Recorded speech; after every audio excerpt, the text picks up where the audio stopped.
everyone, I'm Alanah and welcome to my channel where today I'm going to be leaving the hotel room that I've been locked in for the last 14 days straight.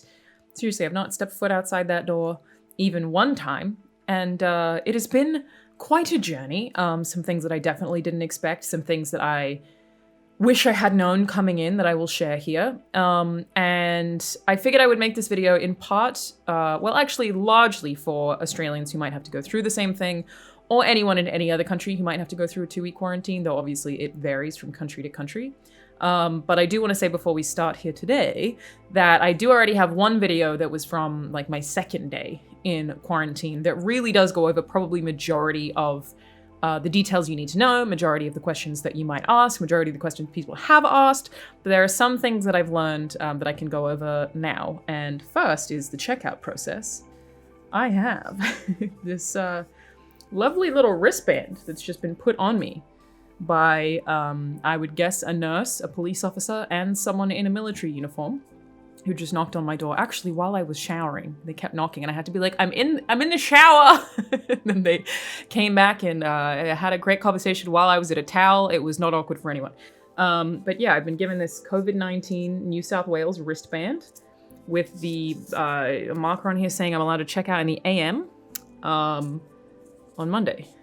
So I didn't know that would be part of it, and it certainly does feel very strange. So this whole experience has sort of been like I've been in a hospital in a weird way, with nurses calling me every day to see how I am, 2 COVID swabs, again, from like 3 nurses who have a card who just come to your room and tell you to stand up against the door and COVID swab you.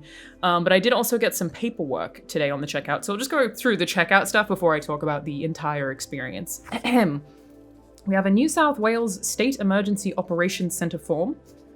This is confirmation of my completion of quarantine period. The quarantine period was completed at the Novotel Darling Harbour, Sydney, New South Wales. It basically certifies that I was clinically assessed on a date before leaving isolation as being without a fever and without signs of respiratory tract infection.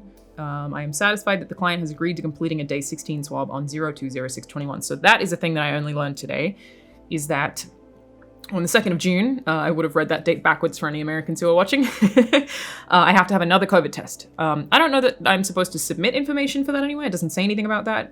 It's just something that they ask you to do. But yes, once you leave, 2 days afterwards, you are supposed to get a COVID test. Some information about returning home after isolation.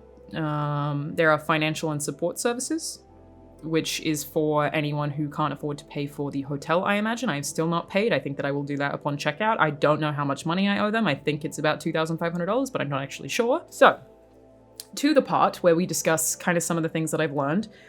To give you an overall review, I would say I largely had a totally fine experience. To be very subjective, I'm a person who doesn't get bored very easily, and I'm very antisocial and introverted, so I was actually never super worried about me being alone in a room for 14 days. It was not difficult for me at all. All I really did was work, which was entirely on American hours. I was starting between 3 and 5 a.m. every day and then working. I actually kind of split my day up in half, which was really fun for me. I was working sort of like 5 to maybe 10, and then I would take a break for several hours, and then I would work a little bit more in the afternoon because my colleagues are already asleep.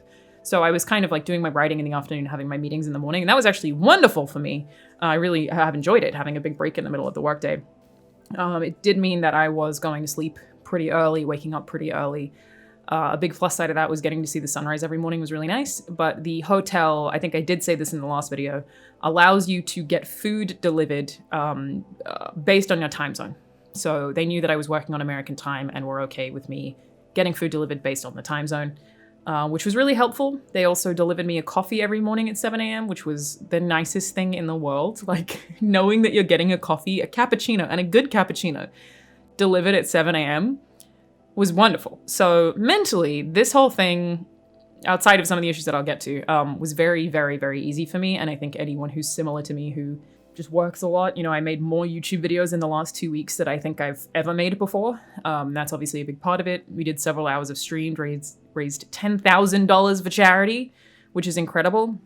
Basically, I had so much to do that the being alone in here part wasn't a problem. I did make sure that I worked out every day using my Oculus Quest 2, largely Beat Saber and Fit XR. So yes, mentally keeping myself entertained, video games, streaming, YouTube content, work, all day, every day. Obviously got a lot of phone calls from my family and my partner. So I was, still talking to people quite frequently, almost too frequently for me at some points. I had to say this to my mom. I was like, everyone's worried about me being locked in here, but you guys are forgetting that I'm really antisocial anyway, so I'm spending so much time talking to people that it's like almost too much. A couple of things that I learned over the period of time that were like very, very minor downsides. You just kind of get dirty when you're in an environment for 2 weeks. You just there's like bits of crumbs on the floor, or marks from where I've left this vanilla Coke can, which by the way, I ordered through Uber Eats successfully. It was all good.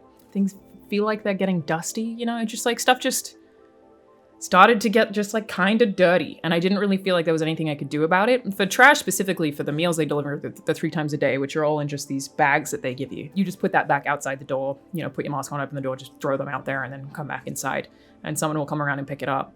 So I was doing that frequently, but yeah, definitely just like wish I had packed some kind of wipe, I don't know, to just wipe stuff down.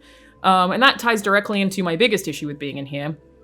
I'm a person who is conscious of things being dirty because I have pretty bad asthma. I think that any notice of dirt makes me go, oh no, is this going to stop me from breathing? And it's been like that for a while, so I'm just very conscious of that kind of thing. And this is the part of this that affected me the most negatively, which I guess I have to disclose because some gentleman got very, very mad at me for not saying this. Let me find this comment real quick. So this comment from Bastian de la Fuente says, unbelievable. Tens of thousands of people are dying or watching their family member die because of COVID. Some will never be able to see their moms or dads. But this woman complained about doing a quarantine because she traveled abroad. Dude, be happy you have the option to travel and see your loved ones. And then he used the SpongeBob meme, capitalize, uncapitalize, and said, I have trouble breathing, bitch, please. So yes, I am very aware that I am extremely privileged to have been able to come home, to have, it's been a year and a half to see my family again. I'm so excited. I know that I'm going to cry. It's going to be amazing for me. And I'm definitely aware that I'm really lucky to be able to do it because it is really expensive and in a lot of places, even harder to fly to Australia from. I had to fly direct from LA to Sydney. I couldn't fly to my home state of Queensland because they didn't have any direct flights and they advised me not to stop in any other countries. So it can be even more difficult, So yes, I acknowledge my privilege and also that I made this choice and knew that I would be locked in hotel quarantine. But I want to add, having asthma is pretty shit and has been a really, really negative part of this experience for me. Not in a way that's like, oh, you can't breathe, shut the fuck up. In a way that your lungs are suffocating you from the inside out. So I wanted to talk about this largely for other asthmatics to give them the heads up. I always get asthma in a hotel room. It's really common for me. Sometimes it's because of dust. Sometimes it's because of cleaning products. When I'm at home, I have to make sure that I use organic cleaning products because anything that is more extreme than that will give me asthma and I'll have a really bad time. Hotel rooms are always bad. But before I got here, I didn't know that I would not have any fresh air. So I didn't know that I wouldn't be able to open a window. I didn't know that I wouldn't be able to maybe go for a 15-minute walk because I know that's a thing that some other countries have allowed where you can schedule a time to go get some fresh air. I didn't know there would be no option for balconies. So I've had asthma all day, every day. I even feel out of breath speaking right now. My laughs have wheezes in them. It's the longest sustained amount of time that I've had asthma. Had asthma? Sure, I have asthma all the time. It is a condition that I always have. But when I say, oh, I have asthma right now, it essentially means like a really sort of sharp tightness in your chest. You just feel that your lungs are just smaller than they should be because they're suffocating you for some reason. And that is different to having an asthma attack. An asthma attack, I tend to identify as when my medication doesn't work. It's very, very, very bad and really scary. And I've had 2 asthma attacks in the hotel room. They really are awful. And after I had my first asthma attack, and you can call the nurses 24 hours for help with anything, with any kind of condition for anyone who would go through this that has any kind of illness. I did call them and ask if there was any way for me to be moved anywhere that has a balcony and or even a window that I could open. And the answer was ultimately no. So, while I had access to nurses every day, they were just like, well, if you need a prescription to get more medication, you can. And they could help me with that. But I had all the medication I needed. Like I said, I knew coming into this that it would be pretty sucky for me, but I didn't expect it to be quite this bad ultimately. So yeah, they'd call and I'd be like, okay, my asthma's really terrible right now. Is there anything I can do? And they were very sympathetic and kind, but The answer is ultimately that they can't do anything for you, which sucks real bad. It's not their fault, and I don't blame them.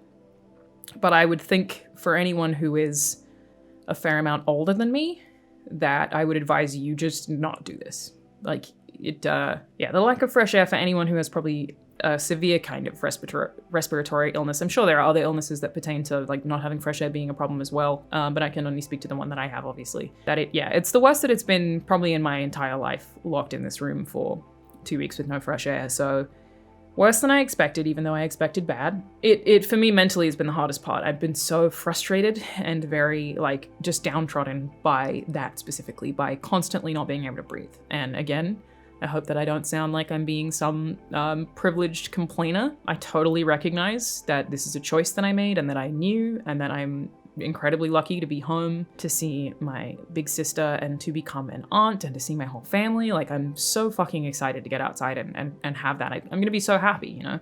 And then I could afford this. But it's not something that I want to gloss over because of that, because other people who have asthma will also go through this and will have the same thing. So yes, that was the only tough part for my mental health, really, was it just made me really fucking miserable. Just like, oh, I wake up again and I can't breathe. Cool. Another day of not being able to breathe. Great. Okay. So that got very hard for me. And I had to halt some of my workouts because of that too, because I get asthma from working out. That's very common. So I just had to kind of lighten those a little bit. So that was definitely something that was tougher than I thought it would be on me mentally. I didn't realize how frustrated I would be by that as someone who generally is cool with everything. Very easygoing and like, cool, whatever, I don't care, it's fine. I was fine in the lockdown last year, you know, like being stuck inside my tiny apartment in LA for 8 months completely alone didn't really bother me overall because I had windows. So in here, much, much, much harder. But that's my main downsides. There's a little bit of dirt, just kind of started to annoy me.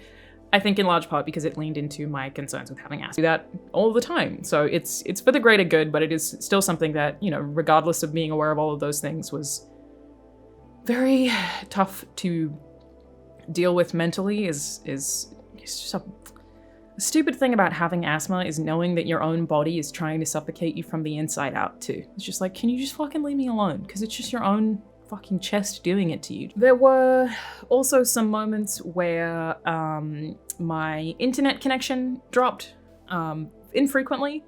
Not something that was hugely prohibitive for me, just a thing to note for anyone going through this. Largely, the internet in this hotel was wonderful. I had 200 up and 200 down. I was able to stream. I was able to upload YouTube videos. It was great. I was able to work, have video calls, all that good stuff. Just a couple of hiccups. Nothing major. Yeah, the only other thing is there were a couple of times where they forgot to bring me food. They didn't bring me lunch on 2 separate days. Very weird. But I wasn't really worried about it because I frankly ate way too much while I was in here anyway, because I think I liked the routine of like, the food arrives at this time and you have an activity at this time. But those are the only real major negatives that I felt. I will also say I have a beautiful view here, like an absolutely beautiful view. So like I can show you now. This is Darling Harbour in Sydney, and it is lovely. Watching the sunrise come over that every day was beautiful. It was so nice. So no real downside there. I'm probably gonna miss seeing the sunrise, if anything. It's been lovely. I did also end up in the end of this whole thing. Just got way more alcohol than I would have expected. Like, I got beer delivered from a friend, and then the hotel just kept delivering me like wine and stuff. Some of those I did opt into, but they gave me more than I asked for by a lot. And I got a bunch of cider. That was definitely a thing. Ended up delivering a lot more alcohol than I thought. And I did successfully get some food delivered through Uber Eats. But overall, you know, a totally fine experience. Nothing extremely outlying. Like, I feel like there were more positives than I expected, which is that it went past really fast. And I wasn't bored at all. And I was able to work out. I just cleared some stuff here and I had a perfect VR setup space. Internet was strong and solid, and the food was actually really good. Obviously the downside being the asthma, not really being able to clean in any way that I would have liked to. I think I said you can take your sheets and put them outside and order new sheets and all that stuff. So you can do laundry for your sheets and your towels, but that's the extent of that, really. I've worn the same clothes intentionally over and over again, though this, I realized I got some food on. So we're gonna need to wash that as soon as we get out of here. But yeah, that's pretty much it. Just kind of wanted to go over sort of what this was like, fill in any information that I feel like would be helpful to people who might go through it. But I don't think I have anything else to add. So yeah, please do let me know if you have any questions. I will help out as much as I can. With anyone who might have questions. And yeah, I'm really excited to get to see my family. It is a very exciting time. I don't know what my internet connection is going to be like as soon as I leave here. So I don't know what's going to happen to streams or uploads now between my mom and my dad's houses, which I assume will have different speeds. I don't know, but I'll do my best and I'll keep everyone updated where I can. Thank you for watching. I will see you guys next time. Bye!